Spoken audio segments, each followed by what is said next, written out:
مستنصر حسین تارڑ، پیدائش 1939 ناول نگار، ڈرامہ نگار، سفرنامہ نگار، کالم نویس، ٹی وی ہوسٹ، میزبانی۔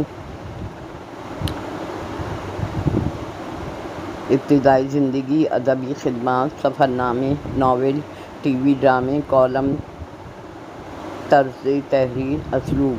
مستنصر حسین تارڑ اردو ادب کے ایک بہت اہم اور ہمہ جہت شخصیت ہیں۔ وہ ایک ناول نگار، سفرنامہ نگار، ڈرامہ نگار، کالم نویس، ٹی وی ہوسٹ اور اداکار بھی رہے ہیں۔ ان کا شمار پاکستان کے مقبول ترین ادیبوں میں ہوتا ہے۔ ابتدائی زندگی، پیدائش 1 مارچ 1939 کو لاہور میں ہوئی۔ ان کے والد رحمت خان تارڑ گجرات کے کاشتکار گھرانے سے تعلق رکھتے تھے۔ انہوں نے ابتدائی تعلیم لاہور سے حاصل کی۔ ایم اے کے بعد اعلیٰ تعلیم کے لیے انگلینڈ، فرانس گئے، جہاں تھیٹر اور ادب کو نئے زاویے سے سمجھنے کا موقع ملا۔ 5 برس بعد ٹیکسٹائل انجینئرنگ کی تعلیم حاصل کر کے پاکستان آ گئے۔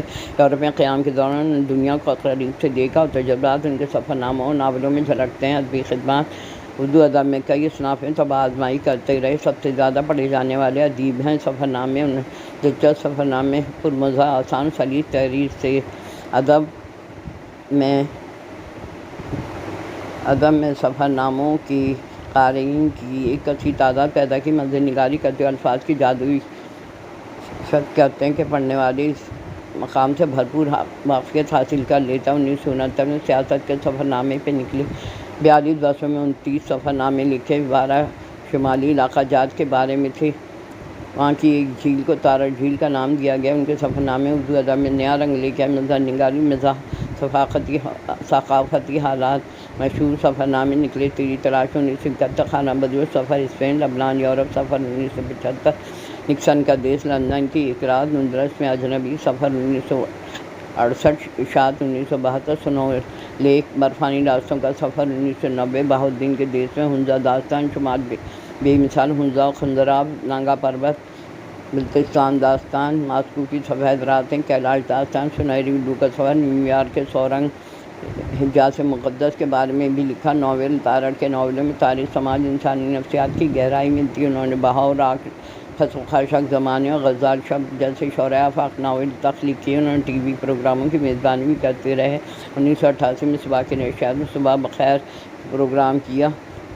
ریڈیو پروگرام کی بھی میزبانی کی۔ مشہور ناول سفرناموں کے بعد ناول نگاری کی طرف آ گئے۔ بہترین ناول راک ان کا بہترین ناول ہے۔ سقوط ڈھاکہ کے حالات کے خلاف جنگی، 9/11 کے بعد افغانستان میں امریکی حملے کے پس منظر میں لکھا گیا۔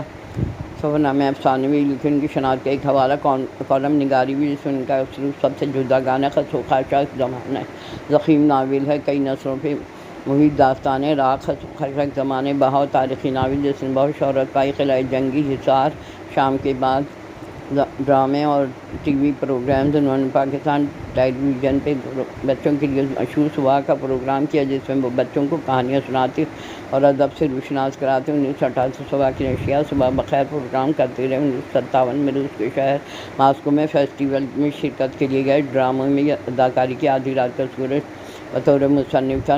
ناولوں اور سفرناموں کے علاوہ ڈرامے بھی تحریر کیے۔ مشہور ڈرامے شہپر، ہزاروں راستے، پرندے، سورج کے ساتھ، ایک حقیقت ایک افسانہ، کیلاش، فریب، کالم نویسی اور صحافت۔ مختلف اخبارات اور جرائد میں کالم لکھے جو معاشرتی، سیاسی اور ثقافتی مسائل پہ گہری بصیرت رکھتے ہیں۔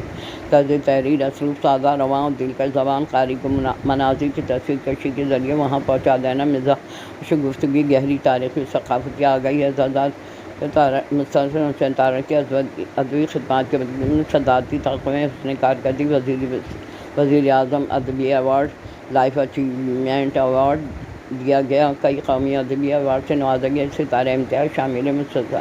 مستنصر حسین تارڑ نے اردو ادب کی نئی وسعتی سفرنامے کو محض سیاست کا بیان کے بجائے ادبی صنف کے طور پر زندہ کیا۔ اردو فکشن کا کلاسک کا درجہ رکھتے ہیں۔ وہ آج بھی لکھنے اور قارئین سے رابطہ قائم رکھنے میں سرگرم ہیں۔